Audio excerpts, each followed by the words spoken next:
9 months of caregiving, $200,000 in a settlement check, and 48 hours before my stepfather thought he could deposit it without my signature.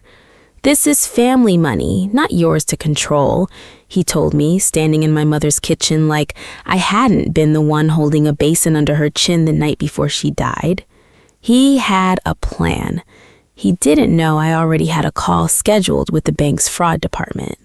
If you've ever watched someone try to rewrite what you did out of love into something they think they're owed, you already know how fast that clock was kicking. I work in marine cargo insurance, claims adjuster, 12 years in, the kind of job where you spend your career reading documents nobody else wants to read, hunting for the one line that doesn't match the rest of the file. I know what a bill of lading looks like when it's honest.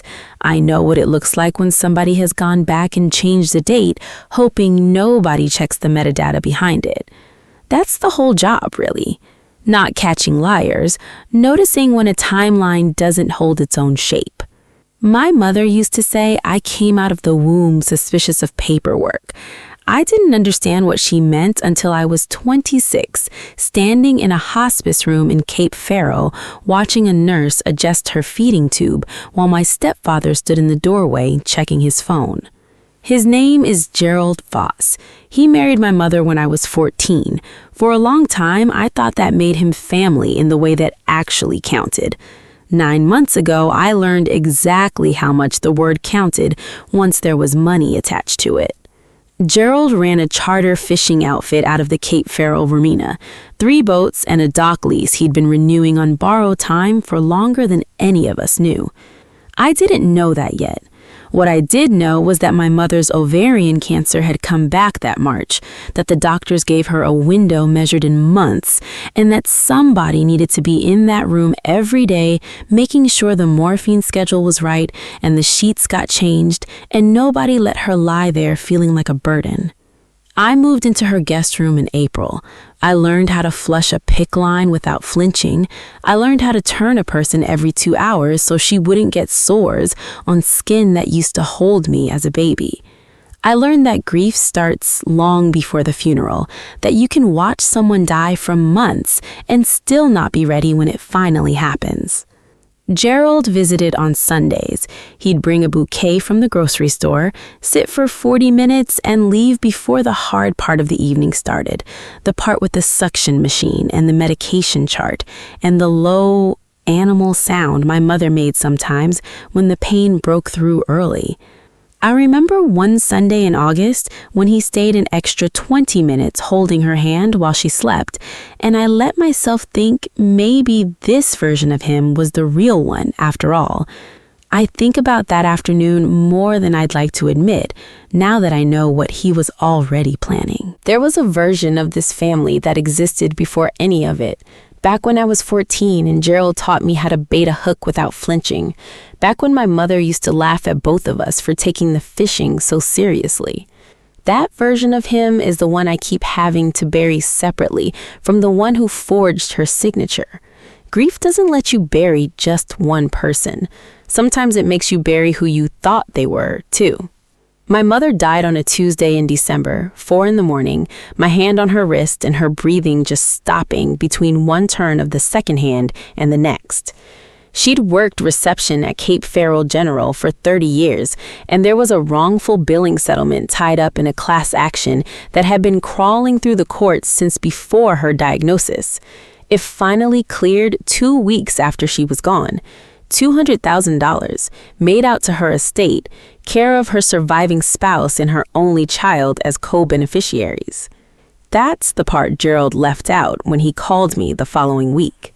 Lyra. His voice had that warm, managing tone I remembered from every family argument he'd ever smoothed over by talking louder and slower than everyone else in the room. Lyra, I want you to know I'm handling the estate stuff so you don't have to think about it. You've done enough. I had done enough. I'd done 9 months of enough. What I hadn't done was see the check or the settlement letter or anything with my own name printed next to hers on it. That's the surface problem. Underneath it sat the one that actually kept me up at night. I'd spent 9 months proving, mostly to myself, that I was the kind of daughter who shows up. Gerald was about to prove that showing up doesn't count for anything if you're not the one holding the checkbook. I didn't know how far he'd go to make sure of that. The invitation came 10 days after the funeral, in a text from my stepsister Dana Voss Pruitt. Family dinner at the Tidewater Grill, the restaurant Gerald's brother Marcus owned down on the harbor. Nothing formal, Dana wrote. Just us, missing Mom.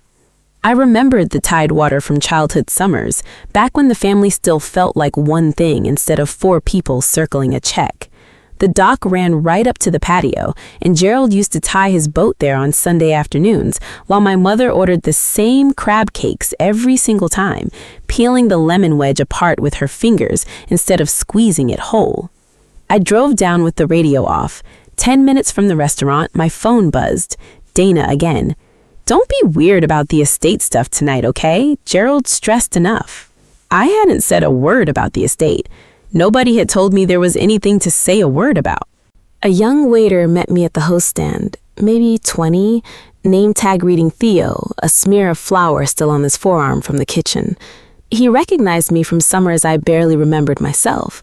"You used to help me carry the crab traps in," he said, smiling. "Your mom always tipped like the restaurant was about to close." Something in the way he said it, easy and unguarded, made him the only honest thing in the building that night. The dinner itself felt almost normal for the first hour. Gerald ordered a bottle of the same red he always drank, told a story about my mother laughing so hard at a 4th of July fireworks show that she fell off a dock chair into 2 feet of water. For a few minutes, I let myself believe we were just a family eating crab cakes and missing someone. Then Marcus, Gerald's brother, leaned across the table, turning the boat key fob on his finger the way he did when he wanted something. "So when's the check clearing? Engine's about done on the Miss Loretta, and Gerald says it's basically settled." Gerald's jaw tightened. "Marcus." "What? I'm just asking." Dana jumped in fast, the way she always did when Gerald needed cover, one hand going to the wedding ring she'd started spinning on her finger instead of wearing still. "It's a family matter, Marcus. Let's not do this at dinner." Then, to me, softer but somehow sharper for it, "You've always been kind of an outsider about the money stuff, Lyra. No offense. It's just not really your world." It wasn't a shout. It landed harder for that. I set my fork down. What check is basically settled? The table went quiet in the specific way a table goes quiet when everyone already knows the answer, except you. Gerald reached over and put his hand on top of mine, the same gesture he'd used at my mother's bedside for the benefit of relatives who'd shown up once in 9 months. "Lyra, sweetheart, you're not even her real family in the way that matters here. This is a spouse and blood thing. Let the grown-ups handle it." I'd heard him say softer versions of that line before, back when it cost him nothing to say. Hearing it now over a $200,000 settlement with my mother's name on it was the first time it actually landed as a threat instead of a habit. I didn't argue at the table. I ordered coffee, drank it slow, and watched Ruth Holloway arrive late, a folder of church stationery already tucked under her arm before anyone had said a word to her about why she'd need one. I drove home with both hands steady on the wheel, and my mind already 3 steps ahead of him. 3 nights later, I found the folder. My mother and I shared a family cloud drive for years, mostly for photos, but she'd also dropped tax documents and insurance paperwork into it during her illness so I could help her keep track. I was in there looking for her old medical records when I noticed a file I didn't recognize. Power of Attorney Signed.pdf, dated the previous March, granting Gerald authority over her financial accounts. I opened it. My mother's signature sat at the bottom, shaky but real, the way her hand had actually looked by March. I almost closed the file and moved on. Then I checked the document properties, the way I check metadata on every disputed claim that crosses my desk at work. Created and last saved 11 days after her death. A signature from the woman who was already gone on a document time-stamped after her funeral. I sat at my kitchen table with my laptop open and my hands very still. I called a grief counselor the next week, a woman named Dr. Amara Chen I'd been seeing on and off since the diagnosis, mostly to keep myself functional through the worst of the caregiving months. I hadn't planned to bring up the document. It came out anyway, somewhere in the middle of a sentence about how tired I still was, how the tiredness hadn't lifted the way everyone promised it would once the funeral was over. "You're describing two different griefs," Dr. Chen said, in the plain, unhurried way she said most things. "One is for your mother.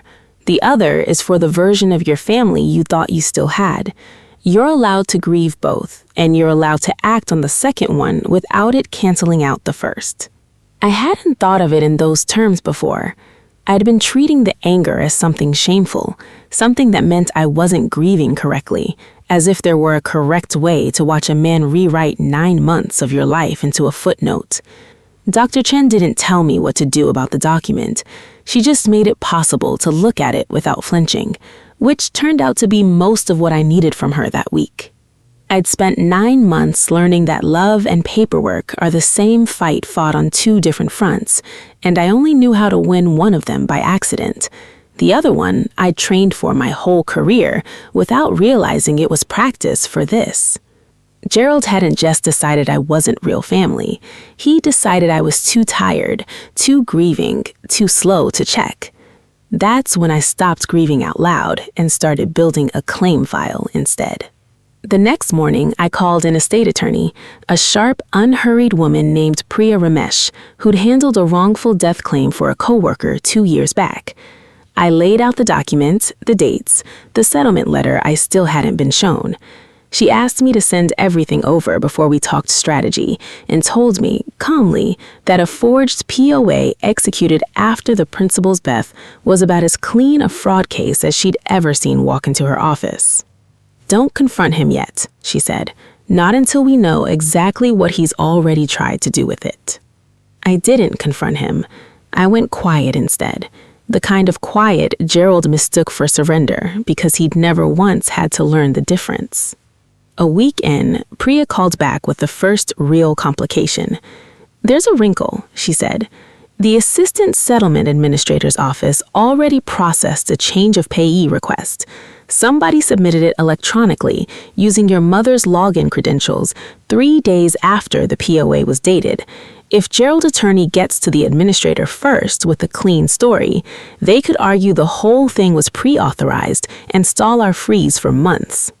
That's when it stopped feeling like a family problem and started feeling like a race. I asked my closest friend, Odalis, to sit with me while I read through the administrator's correspondence log line by line, because by then I didn't trust myself to read anything alone without either crying or missing something. Odalis had no stake in any of it, no family loyalty pulling her one way or the other, which made her the only person in my life who could just say, flatly, "That's not normal, Lyra. Send it to Priya," instead of trying to manage my feelings about it first. She sat cross-legged on my kitchen floor at midnight with 2 mugs of tea going cold between us, scrolling through screenshots I'd taken of the shared drive's version history. And at one point, she just looked up at me and said, "You know, this is what you do for strangers' insurance claims every day, right? You're just doing it for yourself now." She meant it as encouragement. It landed more like a diagnosis, and I laughed for the first time in weeks because of how exactly right she was. There were nights that week I didn't call anyone at all. I sat with the folder closed on the table in front of me and let myself feel, for an hour at a time, how much simpler it would be to just let Gerald have it, to let the checkbook go to the man who'd learned to talk loud and slow, instead of the daughter who'd learned to change a dressing without flinching. I never once acted on that feeling, but I understood, sitting there, exactly why some people do. 10 days after the hold request went in, Priya called with news that felt like a step backward. The bank's first-line compliance reviewer had denied the emergency hold outright, citing insufficient documentation, a form letter that didn't even reference the metadata I'd sent. Priya said, "This happens more than you think. First reviewers are trained to deny anything that isn't airtight on the first pass. We escalate to a supervisor with a formal fraud affidavit, and we do it in writing, so there's a record of exactly when we flagged it. It cost us 4 more days. I spent most of them reading the affidavit draft over and over at my kitchen table, checking every date against my mother's actual medical records, the way I'd check a shipping manifest against a customs form, looking for the one place where a careless mistake could let the whole thing unravel. Gerald showed up at my apartment unannounced on the 5th of those days. No warning text, just 3 knocks and his voice through the door asking if we could talk like adults. I didn't open it.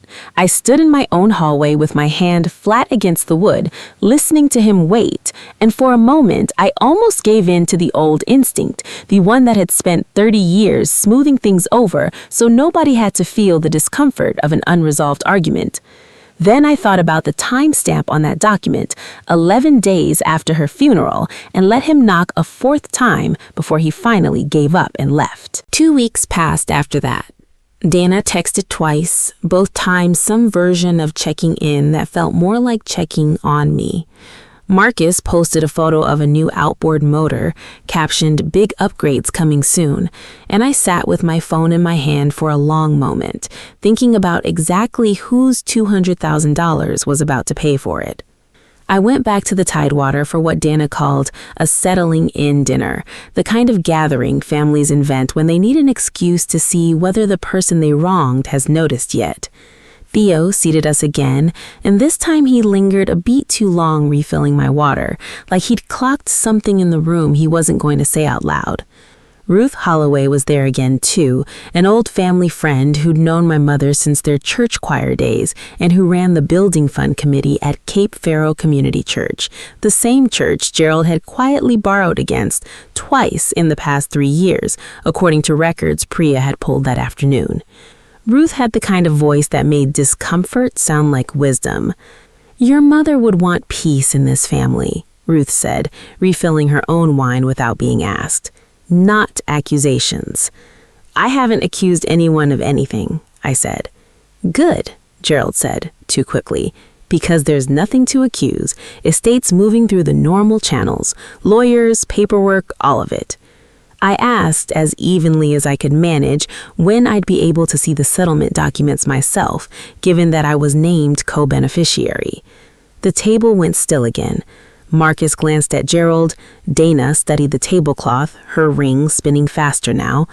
"You're not on the settlement letter, Lyra," Gerald said. "The administrator sent it to me as her spouse. You'll get whatever's fair once things are finalized." Whatever's fair, coming from a man who'd routed his way into control of the account 11 days after burying my mother. I didn't say what I knew. I picked up my water glass, the same glass I'd been turning slowly in my hand all through dinner, and I set it down without drinking from it. "I trust the process," I said. Gerald smiled like he'd won something. 3 days later, Marcus called me directly, his voice pitched low, like he thought he was doing me a favor. "Look, family takes care of family. Gerald's just trying to keep things simple. Don't make this into a whole thing." Family takes care of family. I'd heard some version of that phrase from every one of them now, always aimed at making my silence look like generosity and my questions look like betrayal. Then, 4 days after that, Dana called, and for the first time, her voice didn't sound like cover. It sounded scared. "I found something," she said, "a draft email in Gerald's account. He asked Marcus to help him word a message to the bank about you being, quote, unstable with grief and not competent to manage financial decisions right now. I wasn't supposed to see it. I don't know if I can send it to you. If he finds out." I told her she didn't have to decide that night. I told her I'd understand either way. It was the truth, mostly, though I also understood exactly how badly I needed whatever she was holding. 2 days after that, she sent it anyway, forwarded from her own account at 11 at night with a single line above it. "I'm sorry it took me this long." I asked Priya to file for an emergency hold on the settlement account that same week, on the grounds of a fraudulent power of attorney, executed after the principal's death, reinforced now by evidence of an attempted competency smear aimed at the surviving co-beneficiary. She warned me it might take several days to clear the bank's compliance department and that Gerald would find out the moment the hold hit his account activity. He found out in 4 days. Somewhere in the space between Dana's forwarded email and the hold going through, I understood something I hadn't let myself say out loud yet. This was never really about the money, not down at the root of it. It was about proving to myself as much as to any of them that showing up for 9 months meant something Gerald couldn't erase with a signature he'd forged after she was already gone. I'd spent my whole career reading documents for the lie hiding inside them. I finally understood I'd spent 9 months at my mother's bedside doing the opposite kind of work, the honest kind, and it had never once needed a paper trail to be real. That was the part Gerald was about to find out the hard way. Gerald called me on a Thursday night, his voice stripped of the managing warmth for the first time since the funeral. "You put a hold on the account? You had no right." "I had every right," I said. "I'm a named co-beneficiary on a document you forged 11 days after my mother died.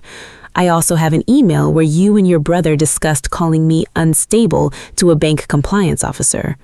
Silence on the line, long enough that I could hear the marina in the background, halyards ticking against a mast somewhere near his boat.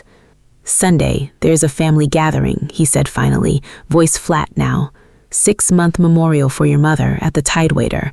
I want this settled before then, in person, like family." I agreed to come. I didn't tell him what I was bringing. Sunday afternoon, the Tidewater's back patio was strung with the same string lights I remembered from childhood summers, the dock still smelling of diesel and low tide, the water slapping against the pilings in that same lazy rhythm that used to put me to sleep on summer nights as a kid. My mother used to point at them and joke that Gerald's boats hadn't lost a passenger yet, which was the kind of thing she found funnier than anyone else did. Gerald had reserved the private room off the main dining area, the one with the framed photo of the marina from 1987 hanging crooked on the wall, the way it had hung crooked for as long as I could remember. Theo was working the private room that afternoon too, and he caught my eye once at the door, just briefly, a small nod that told me he'd noticed whatever it was he'd been noticing for weeks now. Dana hugged me at the door too, the kind of hug that's really an apology nobody's willing to say out loud yet. Marcus nodded at me over a beer, key fob spinning on the table in front of him. Ruth Halloway sat near the head of the table with her own folder in front of her. Church stationery, the kind she used for building fund minutes, though I doubted anything she'd written down that day was going to help Gerald the way she thought it would. Gerald stood when I walked in. "Lyra, glad you came." I said I would. We sat. Someone had put a photo of my mother in the center of the table, the one from her 50th birthday, laughing with a slice of cake halfway to her mouth. I looked at it and felt the whole room narrow down to that one image and the folder in my bag. Someone had turned the air conditioning up too high in the private room, and I remember being distantly grateful for it, for the excuse to keep my jacket on, for something ordinary to focus on besides the 4 faces waiting to see how this would go. Gerald cleared his throat. "I think we can resolve this today. I've spoken to an attorney of my own. He says the power of attorney is valid, that any dating discrepancy is a clerical issue with the notary's software, nothing more." He reached into his jacket and pulled out a folded printout, sliding it toward me with the calm, rehearsed confidence of a man who'd practiced this exact motion in a mirror. "Here, confirmation from the notary service itself, dated correctly. This ends it."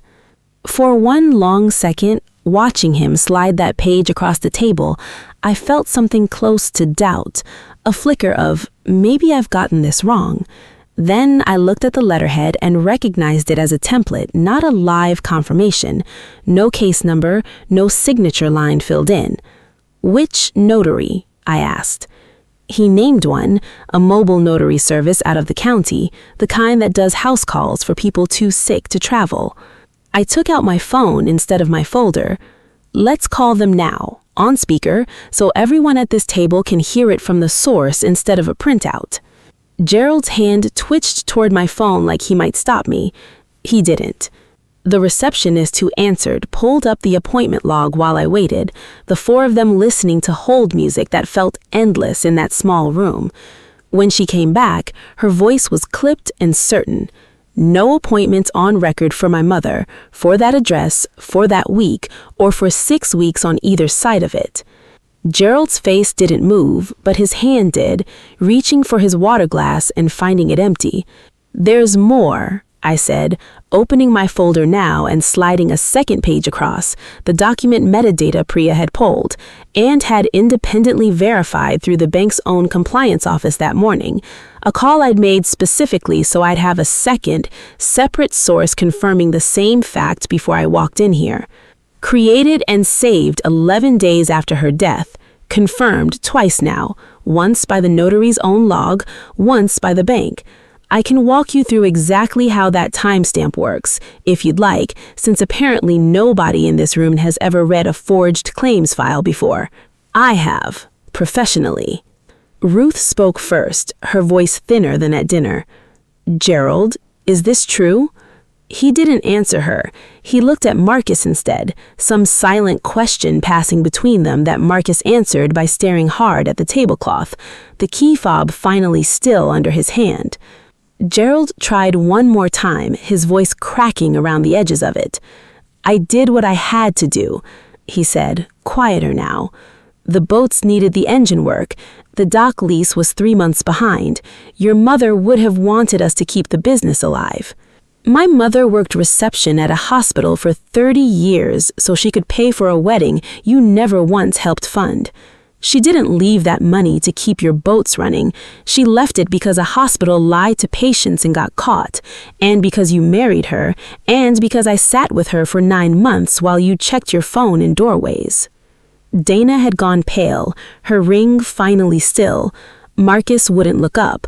Ruth had quietly closed her own folder, whatever she'd brought to defend Gerald with, apparently no longer worth using. Gerald tried one more time, his voice cracking around the edges of it. "You're not even her real family, Lyra, not by blood, and you know it. This should have stayed between people who actually—" "I did 9 months of family," I said, cutting him off before he could finish the line I'd already heard 3 times too many. "You did 4 minutes of paperwork with a dead woman's signature on it. Don't tell me which of us was real." Nobody spoke. Somewhere out on the water, a boat horn sounded, short and far away. I stood, gathered my folder, and looked at the photo of my mother one more time before I turned to leave. On my way out, I stopped at the bar and ordered a coffee, black, and Theo poured it without being asked twice, quiet in the particular way of someone who understood he'd just watched something end. I drank half of it standing at the dock railing while the tide went out under the boats Gerald had almost forged a dead woman's name to save. Priya called the bank's fraud unit the next morning to formalize everything from the confrontation, the notary call, the metadata, Dana's forwarded email.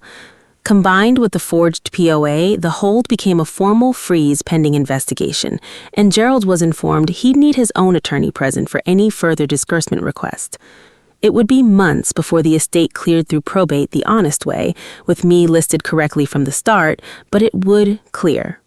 3 weeks later, Dana called me, her voice smaller than I'd ever heard it. "I knew before the first dinner where you found the notary problem," she said. "I should have told you the day I found the email.